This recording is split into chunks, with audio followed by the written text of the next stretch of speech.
சென்னையில் கடந்த நிதியாண்டை விட 227 கோடி ரூபாய் சொத்து வரி வசூலிக்கப்பட்டதாக மாநகராட்சி நிர்வாகம் தெரிவித்துள்ளது. சென்னை மாநகராட்சியில் ஏப்ரல் மற்றும் அக்டோபர் 30ஆம் தேதிக்குள் சொத்து வரியை செலுத்தும் நடைமுறை உள்ள நிலையில் ஞாயிற்றுக்கிழமை இரவு வரை சொத்து வரி 1800 கோடி ரூபாய் வசூலிக்கப்பட்டுள்ளது. குறிப்பாக கடந்த நிதியாண்டை விட 227 கோடி ரூபாய் அதிகம் வசூலிக்கப்பட்டதாக மாநகராட்சி தெரிவித்துள்ளது. குறிப்பாக 1700 கோடி ரூபாய் இலக்கு நிர்ணயித்திருந்த நிலையில் மேலும் 100 கோடி ரூபாய் வசூலிக்கப்பட்டதாகவும் கூறப்பட்டுள்ளது. வருகிற 30ஆம் தேதிக்குள் சொத்து வரி செலுத்தினால் 5% அல்லது 5000 ரூபாய் வரை தள்ளுபடி பெறலாம் என அறிவிக்கப்பட்டுள்ளது. அதன் பிறகு கட்ட நேர்ந்தால் 1% தனி வட்டியுடன் செலுத்த நேரிடும் என மாநகராட்சி எச்சரித்துள்ளது.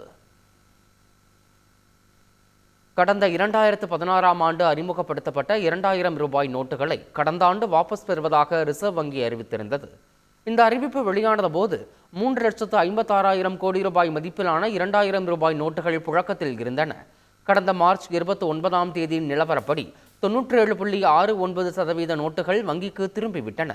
இந்நிலையில் 8,202 கோடி ரூபாய் மதிப்பிலான 2000 ரூபாய் நோட்டுகள் தற்போது புழக்கத்தில் உள்ளதாகவும் ரிசர்வ் வங்கிகளில் நேரடியாகவோ அல்லது தபால் மூலமாகவோ ரிசர்வ் வங்கிக்கு அனுப்பலாம் என்றும் தெரிவிக்கப்பட்டுள்ளது.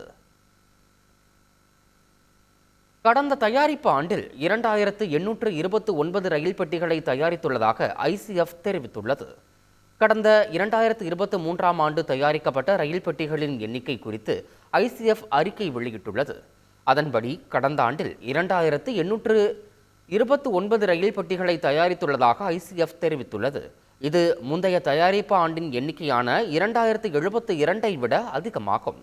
இதில் 1091 வந்தே பாரத் ரயில் பெட்டிகள், மின்தொடர் ரயில் பெட்டிகள், 1738 இதர எல்ஹெச்பி வகை ரயில் பெட்டிகளும் அடங்கும்.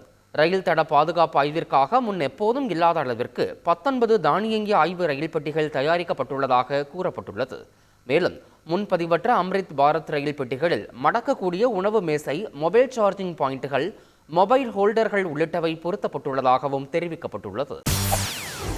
செய்திகளை உடனுக்குடன் தெரிந்து கொள்ள உடனே சப்ஸ்கிரைப் பண்ணுங்க.